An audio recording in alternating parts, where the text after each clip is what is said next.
Welcome, viewers. My name is Melissa Hunter. It is my pleasure tonight to welcome a fellow author and, most importantly for me, a wonderful friend, Tanya Mitchell. Tanya and I are both writers from Cincinnati, Ohio, and we met about 5 years ago and together have taken the journey of writing our first novels together. Tanya has been a constant companion for me and has really helped keep me accountable on this process. And I feel that without her, I probably wouldn't have had the opportunity to publish my first novel. And for me, I have just loved seeing Tanya reach all the success she has in publishing her first novel, A Feigned Madness, which we will be speaking about tonight, published by Cochran Press. So I'd like to read a little bit about Tanya's background to you. Ever since reading Jane Eyre in high school, Tanya has been drawn to dark stories, particularly of the Gothic variety. Her influences include Mary Shelley, Edgar Allan Poe, and Bram Stoker. More contemporarily, she loves the works of Shirley Jackson, Agatha Christie, Victoria Holt, Margaret Atwood, and Laura Purcell. When she landed on a story about a woman who pretended to be insane in order to write a newspaper story, she knew she'd landed on something she was meant to write. Tanya received her BA in journalism from Indiana University. Her short fiction has appeared in the Copperfield Review, Words Undone, and the Front Porch Review, as well as in various anthologies, including Furtive Dalliance, Welcome to Elsewhere, and Glimmer and Other Stories and Poems, for which she won the Cinnamon Press Award in Fiction. She is a self-professed Anglophile and is obsessed with all things relating to the Victorian period. She is a member of the Historical Novel Society, North America, and resides in Cincinnati, Ohio, with her husband and 3 wildly energetic sons. That's for sure. A Feigned Madness, for sure, is her first novel. And I am just so happy to be speaking to her today and going in depth about this novel. Well, before we get started on questions, which I'm excited to get to, I want to introduce Melissa a little bit. Melissa is the author of What She Lost and other works. She's a writer and blogger, like she said, from Cincinnati, Ohio. She studied creative writing and journalism at the University of Cincinnati, and she received a BA in English literature and a minor in Judaic studies. Her articles have been published in Caveller.com and LiteraryMama.com. Booksbywomen.org and her short stories have appeared in the Jewish Literary Journal, and she is a contributing blogger to the Today Show Parenting Community. So her novel, and it's right behind her in her office, Her Life, the cover, is called What She Lost. And this novel is inspired by Melissa's grandmother, and her life as a Holocaust survivor. And it's the story of her paternal grandmother and her family who were living in Poland just before World War II broke out. And it goes into what happens to the family just before the war, during the war, and what happens after the war. I read this novel and I loved it. And more than anything else, it's just a beautiful story of heartbreak and loss, but also a family's resilience. So that's the plug for my interviewer tonight. Thank you so much, Tanya. Well, now we've done that, I cannot wait to share your novel. I had the pleasure of reading an advanced copy of it. And I just knew right away how successful it was going to be, how readers are just going to be so engrossed by the story that you tell and the way you paint a picture with your words of Nellie Bly and what she experienced. So in that vein, can you tell us a little bit about A Feigned Madness? Yeah, I'll give you a quick elevator pitch because I know we're going to get into some questions, but sure. It's basically the story of a woman who starts out in the man's world of journalism. The novel takes place in 1887, and this is a time when women aren't really in journalism yet. There are very few. They're forced to write under a pen name. They're not allowed to use their real name in the paper. She manages to get a job in Pennsylvania, where she's from, in Pittsburgh, at the Pittsburgh Dispatch. She does really well for 2 years, but she's dying to get to New York because New York is, as it is now, a place of publishing. There was a lot of big papers there at the time. Sure. And she shows up there, and along Lower Manhattan, there's a row of newspapers on Park Row, and it's called Newspaper Row because that's where all the big newspapers are. And so she spends her time over many months going to all these newspapers and talking to people about getting a job there, using her references from her 2 years before in Pittsburgh. And very quickly, she learns that nobody wants to hire her simply because she's a woman. She aspires to work, of all those papers, at Joseph Pulitzer's New York World. It's very important to her that she work there because it's everything that she wants in a newspaper. And it's also the paper that's the most popular in New York City. But again, she's told no. And then fate intervenes when she's riding one of the elevated trains, and she leaves her reticule or her purse on the train. Now, she's in New York. She's been there for 4 or 5 months. She's been supporting not only herself, but her mother. So when she loses her purse, she's pretty much down to pennies at that point. And Sure. she can't afford to spend any more months at these newspapers asking for a job. Mm-hmm. So she's really got one more shot. And so she decides it's going to be at the New York World. She's going to go into a man named Colonel Cochran, and ask him for a job. But she wants to do it in a creative way because she's only got one shot. So what she does is she brings him a list of story ideas that she's willing to pursue, but they're not just the normal women's story ideas, which at that time were basically about fashion or hair care, stories which basically bored her to tears. She wanted to do something more compelling. And because sensational journalism was really taking off at that time, she put together a list of story ideas for him to choose from.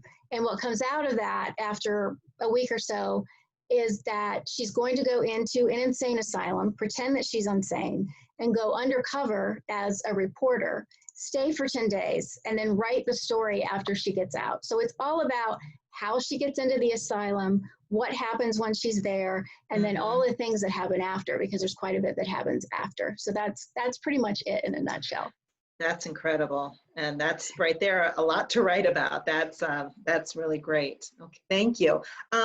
So I think you kind of touched on this a little bit, but why did you decide to write about real life trailblazer Nellie Bly when she herself had already written the story? Yeah, so what she produced was 2 installments for the New York World after she got out. And her piece was called 10 Days in a Madhouse. It did so well for the paper that she put it into book form after the piece was published, and she made a nice little tidy income on the booklet form of it. But because it was written for newspaper consumption, there was nothing in it really of a personal nature about her. It was about the asylum. It was about a little bit about reporting for the world. It was about what happened afterwards, but there wasn't anything about her in it. I didn't know who she was. I didn't know what had led her into journalism. I didn't know what her childhood had been like. I didn't know how much family she had, if she had any family at all. And I wanted to know more. And so I decided to, read some biographies and learn a little bit more about her. And I found such interesting things that I thought would be so much more interesting to add to the story.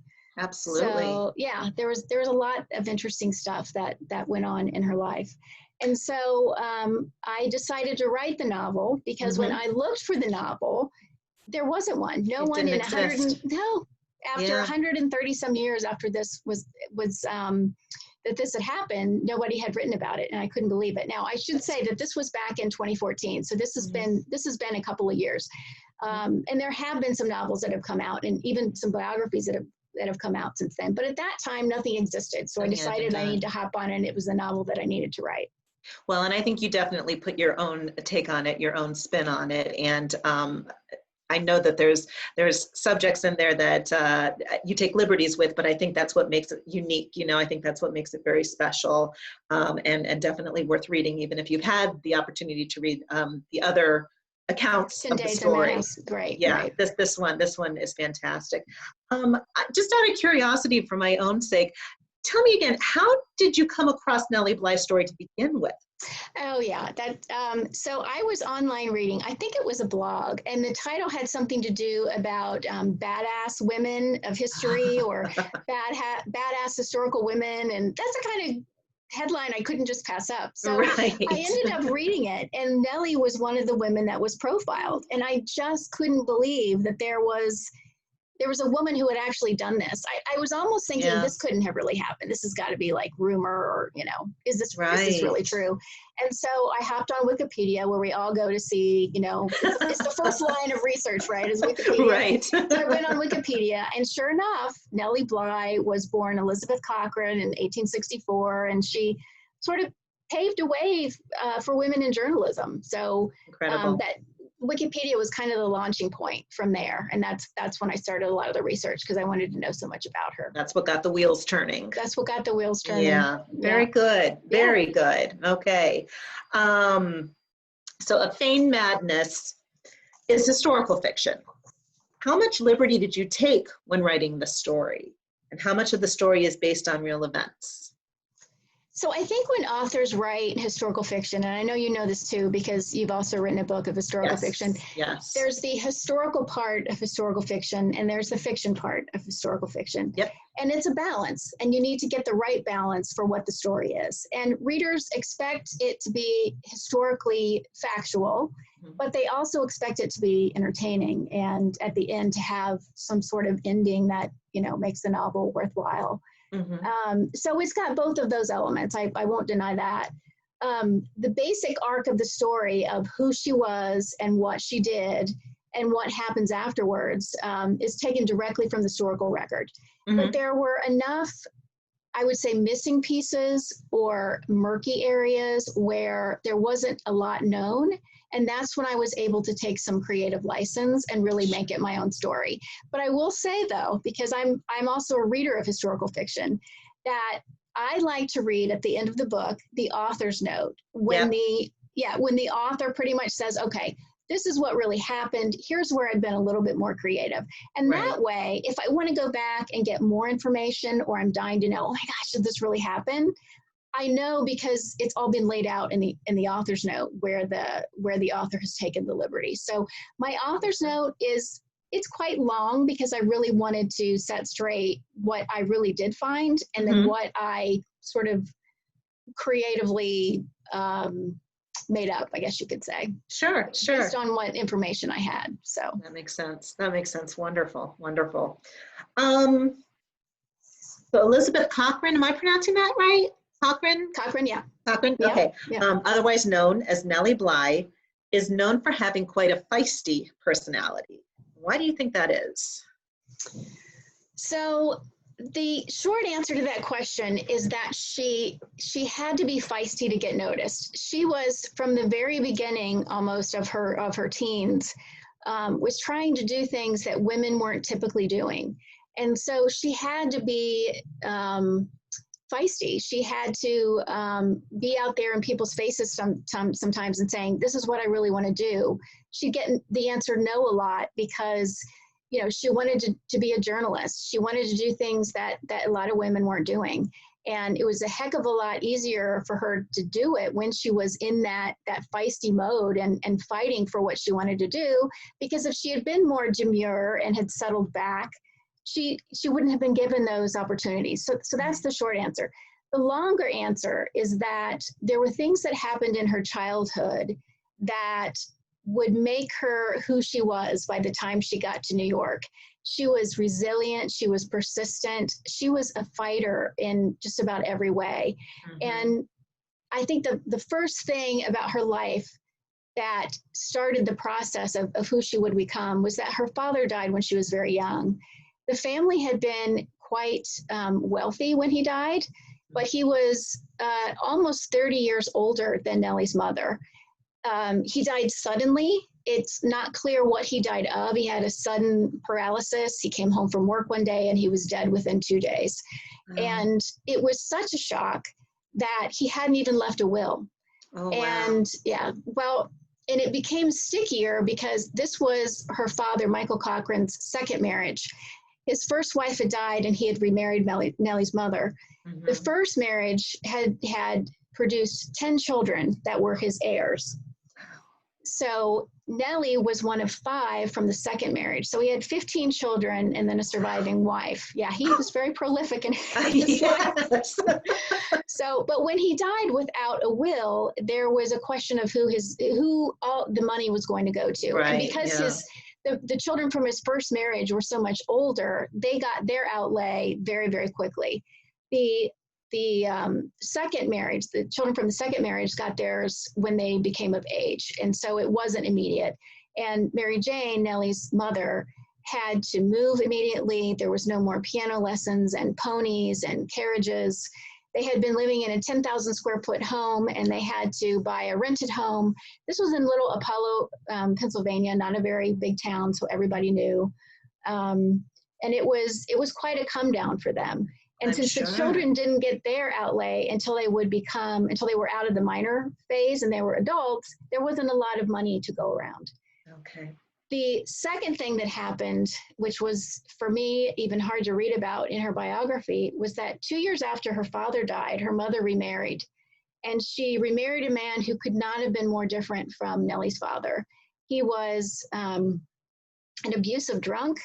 He was not a very good provider. He would leave for days at a time. Nobody knew where he was. He wasn't providing for his family. He would come back and be angry if the table wasn't set for him, although he would leave for weeks at a time. And there were scenes where there was some domestic violence with Nellie's mother, and he,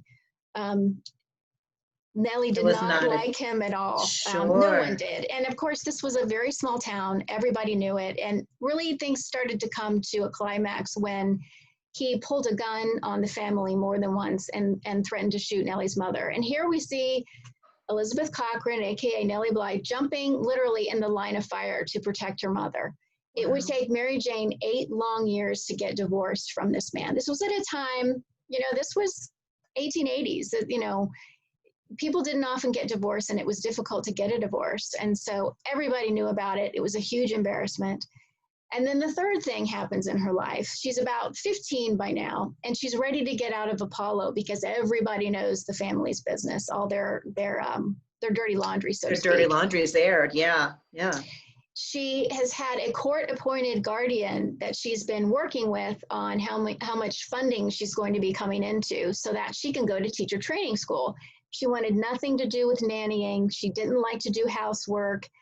The only real occupations that women could have at that time was either nursing or teaching. So she decided to go into teaching. And her guardian, Samuel Jackson, led her to believe that she had enough money to go for 2 years to teacher training school in Indiana, Pennsylvania. She goes, asks for money within, a couple weeks, and soon finds out that she doesn't have enough money in her account to get her through the first semester. Because, and this is the third big culminating thing, the court guardian had mismanaged the children's funds. And some historians even believe that he had forged checks in the children's names. And so from the death of their father, they knew that they were going to be coming into some money, but there was very little left by the time that they came of age. Yeah. And it just devastated her, absolutely devastated her. And all of these things had one thing in common, and that was that an authority figure, and in these 3 cases, it was all a male, couldn't be depended on. And she started to really realize that there was only one person that she could depend on, and that was herself. Yep. And she also went through, I think through that process, a deep belief that it was up to her to take care of her mother and her 2 smaller siblings. She had 1 younger sister and a younger brother. She was very close to them, almost in a parental role with them, raising them, helping her mother raise them. She was very close to her mother. Didn't have a lot to do with her brothers. They were older. They had kind of gone on and done their thing. These were her biological brothers? These were her biological brothers. Did she have any relationship with her step-siblings, with her father's? No, not at all. They all lived in Little Pennsylvania, most in Apollo, but not much. They were a great deal older. In fact, I think the 3 eldest, maybe the 4 eldest children from that first marriage were actually older than Nellie's mother. So there was quite an age disparity. Yes. Yeah. Okay. So we see this when reading the biography. I saw this girl who just wants to succeed and keeps getting these very bad things happening and realizes she's really got to fend for herself. So that's the woman that's sort of going into journalism and wants to move to New York to make a place for herself in the world, basically. It's incredible. Well, she had some real tenacity. Yeah. And none of it is in her write-up, none of the stuff. So it was definitely stuff I wanted to put into the novel. That's great. And I definitely think that you succeed in that. That's wonderful. Wow. Okay. Obviously, I think I know the answer to this, but how much research did you have to do to write Feigned Madness? Well, luckily for me, the best research that I had was her own write-up that she did. She was her own witness to exactly what she went through. There is an excellent biography by Brooke Kruger that came out in 1999. It's excellent. It's over 600 pages long, but wow, it just had so many details about her, and not just about this period, but all the things that she would go on to do after. So there was that, and I did take 2 research trips out of town. I did go to Pennsylvania to the small town of Apollo. I saw her, what they call her ancestral home, although she had to move from there when she was 6. But it was quite nice. There's a nice historical marker there in front of the house. And then I went to the Apollo Historical Society to see what they could tell me about Nellie, and they had all kinds of information there. So that was great. Wonderful. And then that same trip, I ended up going to the Carnegie Library because they had letters that Nellie had penned to her mentor that she had met at the Pittsburgh Dispatch when she got her first job.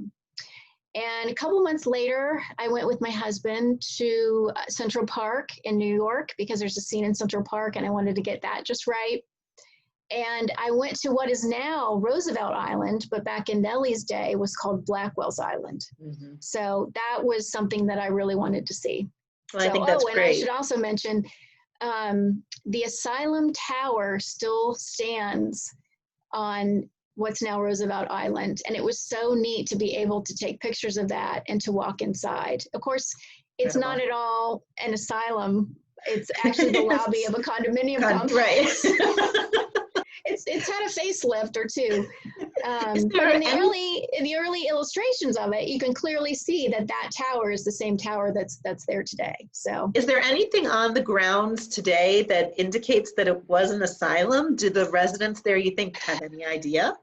There is a very small plaque as you go in, a very small historical marker that said that it was what it once was. Wow. But there was no indication about Nellie Bly at all. And I was so disappointed that there wasn't, because her story really blew the lid off of the mental illness system in New York at the time. Well, and also I would imagine particularly towards women at the time, right? Yes. Wasn't that, yeah. Wow. Yeah. Fascinating. So it was nice to see that. Yeah, very cool, very cool. And I think it also must have helped you to be able to put into words what she would have seen with her eyes, like what the atmosphere was, the environment was. And how big it was, because I thought, I had never heard of Roosevelt Island. I had been to New York, but had never heard of it. I wanted to see how big it was. And it really was quite small. And it has excellent views of Manhattan right across the East River, but it was quite small. So, yeah. Wow. All right. What was one of the most surprising things that you learned during your research? So definitely the family background was surprising. You never just expect that your protagonist is going to be, for instance, jumping in the line of fire between, her stepfather and her mother. And how old was she at that point? Oh, she was still really young. She was like 12 and 13. Wow. I mean, really her formative years. Yeah. I wasn't expecting her to have such a tumultuous relationship between her eldest brother. So there's some of that in the book. They really did not get along. And I think it's because, honestly, they were so much alike. But the biggest thing that I found that I had to put in the novel was that, it's actually a piece I'd like to read from her book, A Feigned Madness. Absolutely. So I'm reading this book and I come upon this paragraph that completely surprises me, and I can't believe it. And the setup for it, I'm just going to page to it here. The setup for it is that, to Nellie's horror, reporters have gotten word that there is a woman with amnesia on Blackwell's Island. and she's hit the papers, and she doesn't want to make any waves in the papers whatsoever, because she's just trying to get to the asylum, stay for 10 days, and then get the heck out of there so that she can write her story. So to her horror, she realizes when she has these examinations with doctors that she's hit the papers. And so people from New York that are missing a sweetheart, a wife, a loved one, are coming to see her to see if she's the one that they've lost. So she's had a couple of visitors. But I'm going to read you what happens when she's been told that there's someone that's come to see her again. Okay. I went to the sitting room at the end of the hall, and there sat a gentleman who had known me intimately for years. I saw by the sudden blanching of his face and his inability to speak that the sight of me was wholly unexpected and had shocked him terribly. In an instant, I determined, if he betrayed me as Nellie Bly, to say I had never seen him before. However, I had one card to play, and I risked it. With Miss Grady within touching distance, she's one of the nurses, I whispered hurriedly to him in language more expressive than elegant, "Don't give me away." And so I read this and I thought, who the heck is this guy? Who has known her intimately for years? And why does she not tell us who he is? She doesn't name him, right? Right. It's like she's just begging me to just go through and figure out who this guy is. And so I did. I did some digging, and I'm like, oh, I bet it's this person back in Pittsburgh, because she hadn't been in New York long enough to have known anyone intimately. She'd only been there 4 or 5 months. And so I thought, all right, it's probably got to be Pittsburgh, but who is it? And then I figured out who I thought it was. And then when I went to New York and I read her letters, he's brought up in her letters, and I just couldn't believe it. And I was right. I knew that it was him. And so I put him in the novel because I thought, how could I not put him in the novel when she herself had alluded to him? And so I did. And I think the reason that she spoke about him but never named him was because the two of them were having a romantic relationship that, for reasons I won't disclose because it's in the book, she didn't want to tell us his name. Yeah. Nor he. So he is in there, and this is when through conjecture, I've gotten a little creative. I have created a relationship between the two of what I think happened. So that was the most interesting thing. And even though it's sort of creative conjecture, I really think something between the two of them happened. Yeah, yeah, it was like reading between the lines. And I will say, having read the book, that's some of my favorite parts of the book. Really. Well, who knew that a story about a woman going into an insane asylum in the Victorian era, that all the horrors that she would witness, it would actually be part love story. So that was definitely a surprise. That's great. That's good one. Great. Yeah, absolutely. Very neat. Okay, so of all the stories of the women at the lunatic asylum that Nellie tells us about, what was the one that stuck with you, and which haunted you the most?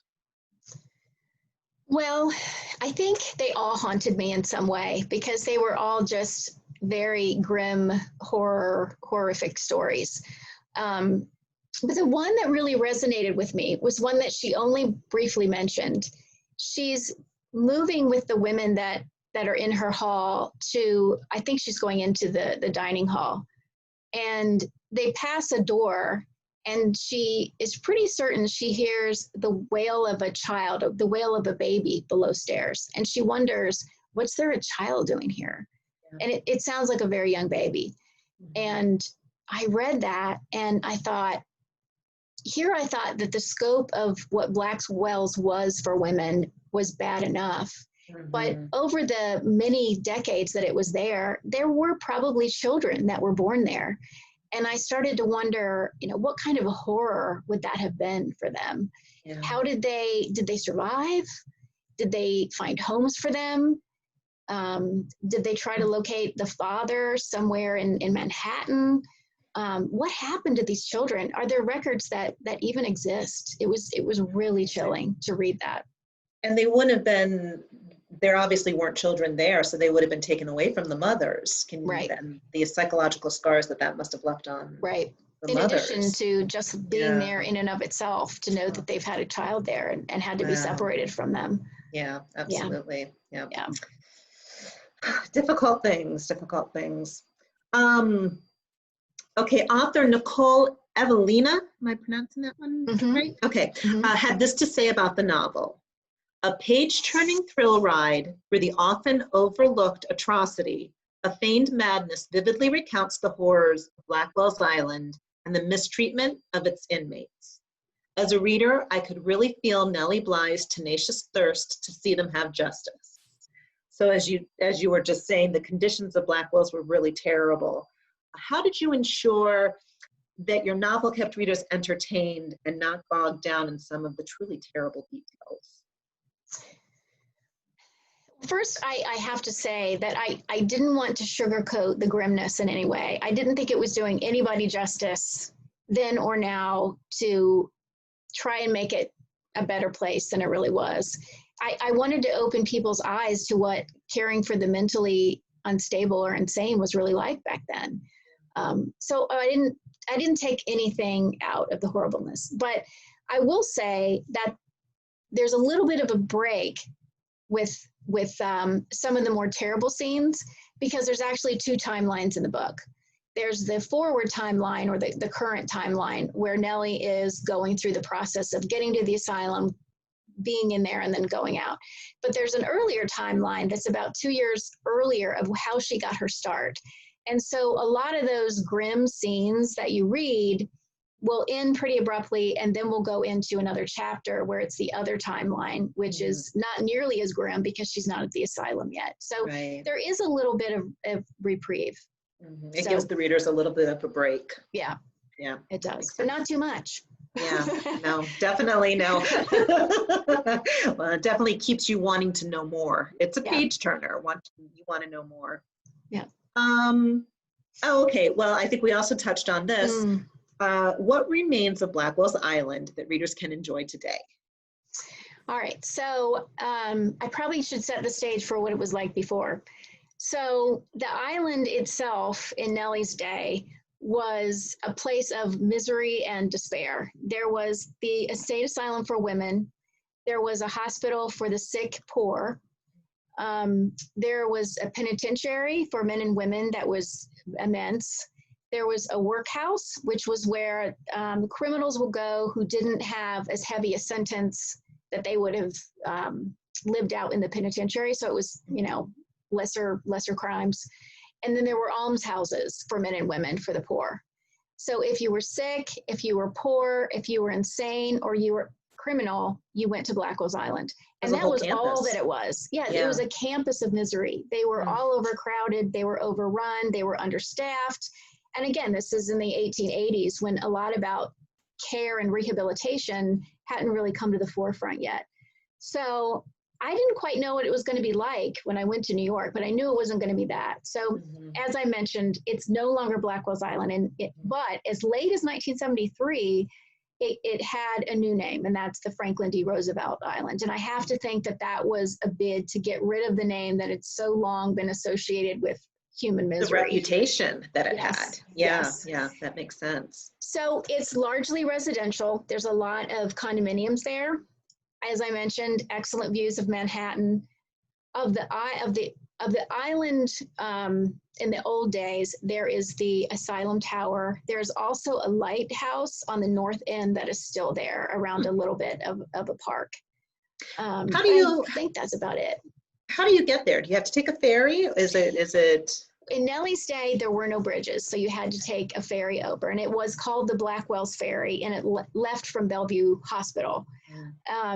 There are a couple of bridges that go over there now, but you can also take a gorgeous tramway over from Manhattan on over to the island, and you're way up, and you kind of swoop in on the island. There are big windows in the tramway, and it's just a spectacular view. You can see the whole island from there. Did you do that yourself? We did that. My husband Ron and I did that. And then on the way back, of course, you get the view of Manhattan as you're coming in. So, and they're big cars. You can get upwards of probably 25 people in those cars.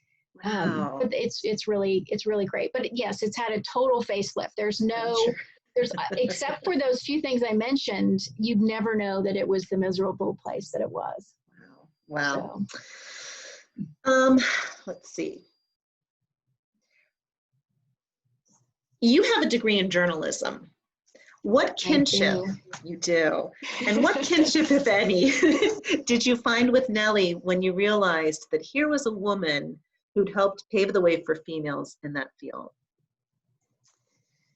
So first of all, I'm lucky in that I was able to go into the profession that I wanted to go into. I didn't have to fight my way and explain to men why I would be good in journalism. So I think the bigger picture, though, is that there have been so many strong women who have come before us and have fought the good fight, sometimes at their own peril, in this case, to really make life a lot easier for us. Mm-hmm. You know, and this year is the 100-year anniversary of the women's vote.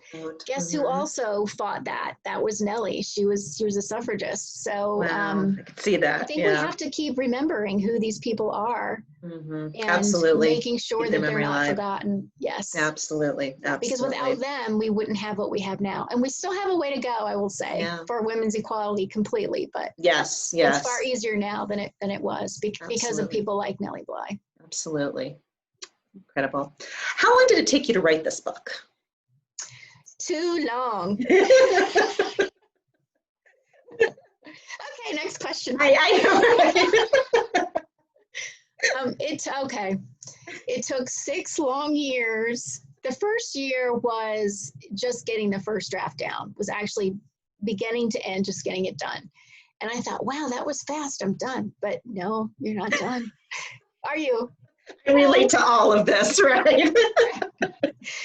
You have to edit, and then you edit again, and then you edit again. But wait, that's the first sentence. Then you have to go on to the next one. So yeah.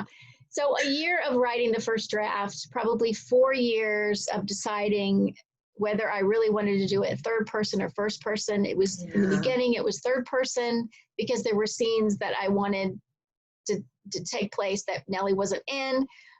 And then an editor said, you know what, I bet you could really get inside her head really well and better if you're first person. Even if you write it in first person for a little bit, just to get that.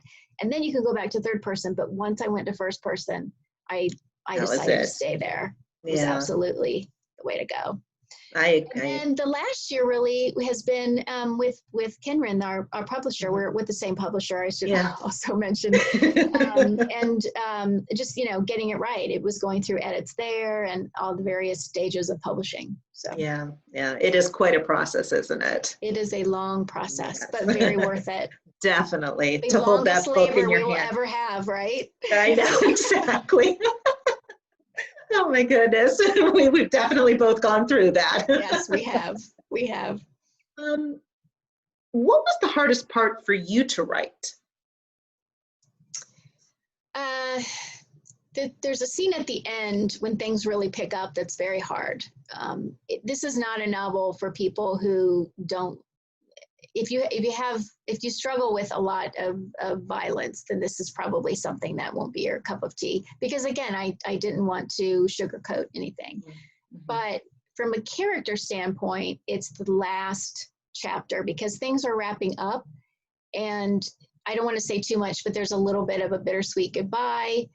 And I felt like even though I wrote that and edited it many, many, many times, it always felt like I was saying goodbye to characters that I had come to know so well, and I was saying farewell to them. So I hope that doesn't sound too sappy, but it was difficult. I know because they have become part, if not part of you, they become like people, like friends that you've spent so much time with. And in your case, they were family members. And they were family members. Yeah, that's true. It is hard. It's it's like the end of an era. It's a closing chapter, so I can definitely understand and relate to that. Yeah, that makes sense. What obstacles did you encounter while writing this novel, and what were some of the most inspiring moments for you? I think as the first novel for me, I struggled a lot with imposter syndrome because never having written a book before, I had to teach myself how to write a book while I was writing the book. And that's hard. You have to be in a place in your head where you think that you can really do it. I had a Post-it note above my desk for a long time. I still do, as a matter of fact, that says, what is it? It's about persistence. Proceed as if success is inevitable. And I would read that and think, I have to keep going. I have to keep going. So that was one of the biggest obstacles. There were several, but that was probably the biggest one. And I hope I don't have that with the second novel. I hope that it's not as difficult, the imposter syndrome. And what was the second part of the question? What was one of the most inspiring moments for you? Oh, I think it was when people would ask me what I was writing about, what my story was, and I would say, oh, there's this woman, Nellie Bly, and she did this and that. And people would go, oh my God, I can't wait to read that. That sounds like a really good book. So that also helped spur me to go on, because if I could make it that exciting and just a short conversation with people, then I was writing the right thing. Absolutely. So, absolutely. That's great. That is great. What are 3 things that you would like readers to know about Nellie Bly? There's this great quote by her mentor, Erasmus Wilson, and it's that the word no just wasn't in her lexicon. Yeah. She would find a way to get something done. And she didn't do it by being rude or mouthy.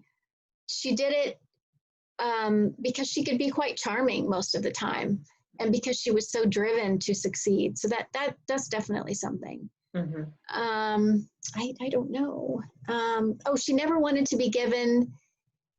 expected to be given anything because she was a woman. She expected to work just as hard as anybody else to succeed, but she just wanted to have the fair chance to do it. And that's the butting up against, culture and, what men thought women should be doing, that she was constantly, fighting. Yeah. Absolutely. And I think maybe the most surprising was how underneath that tenacity, she was so loving and compassionate. So many of the stories that she would do, she didn't write because she wanted to be famous, although she would be later. It was because she wanted to expose criminals or bad people, or because she wanted to raise up the marginalized, the forgotten, the people who didn't have a voice. And those were the women who were in the asylum, women who were just down on their luck on the lower rungs of society, that she wanted to amplify with a story that would bring out who they really were there. Did you ever find out the fates of the women that she was with? She isn't very specific always about who they were exactly. They didn't always have a last name.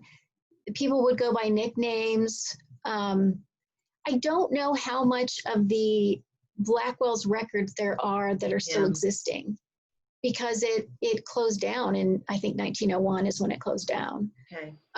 There are still records about Blackwell's, because I read a really good book about the history of Blackwell's Island, but I don't know how much is still extant is in terms of the files. Okay. So which is scary. There again, like how many children were born there? I'm sure Absolutely. Over the course there were probably quite a few.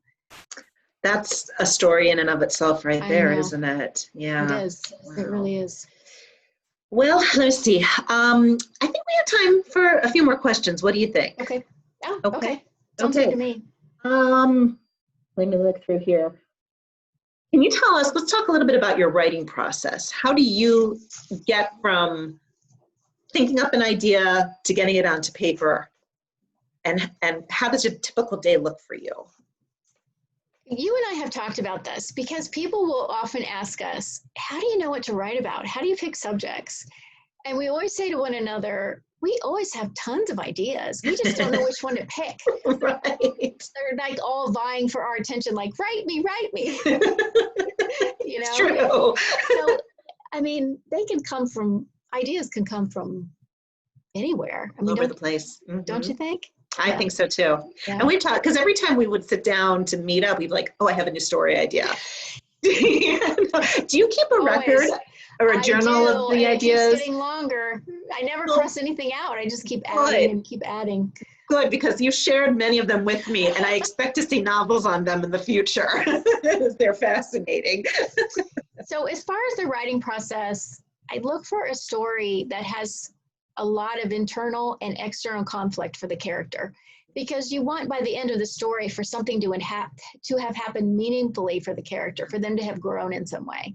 And there's the internal fight with themselves, and Nellie definitely had that, and there's the external pressures that you're saying too. So that's kind of what I was looking for with the Feigned Madness, and it was all just right there. It was. So yeah. that's really what I look for. And then it's a matter of getting it down, which can sometimes be the hardest part, because the first draft is the one where you're facing the blank page. And that in itself can be quite intimidating and go really slowly. And I'm one of these people, because you're supposed to write your first draft and just never edit while you're doing it. Just get it down, get it down. And I don't. I edit while I'm going. And so it takes longer and there's more angst. And you find yourself reading a paragraph over and over again for like an hour. Yeah. I relate to that. When you meet your friend at Starbucks and you do more of that, more chatting than you do. More talking than actually writing. With us. I wouldn't know that. Tanya, do you plan to write a sequel to A Feigned Madness? No, and I'll tell you why. So the asylum story is what put Nellie Bly on the map nationally. When the story broke, it was in so many papers because the New York World launched the story, and then so many papers going out to the West Coast, all would pick up pieces of it and talk about it. So she was very well known for that. But what put her on the map internationally is what she did 2 years later. And that's the thing, that if anybody knows Nellie Bly before, it was because of her Around the World story. So she went around the world in trying to beat the Jules Verne Around the World in 80 Days book. And she ended up doing it, of course, because she was tenacious and got it done. And there were stories about that all the way. But when I looked at that, there were quite a few novels about it. And I don't know, I didn't read them at the time because I wanted to focus on the asylum story, but I didn't really know what I could really lend to them. And if I was going to do it, I wanted to do it my own way. And I just didn't know that was going to be something that was going to be worth it if it had already been written about. So. Makes sense. Yeah. So what is next for Tanya Mitchell? So all that dark Gothic-y stuff that I love about there's all these tropes in Gothic of the trapped woman, the dark atmosphere, all the Blackwell's Island type things that I love. Yes. I'm going to continue forward with the Gothic, but this time it's going to be England. It's going to still be the 19th century. But it's going to be about a woman who loses her memory. Strangely, that was sort of Nellie Bly's, shtick, That's to have how, a little bit right. of amnesia. But this will be more, the real thing.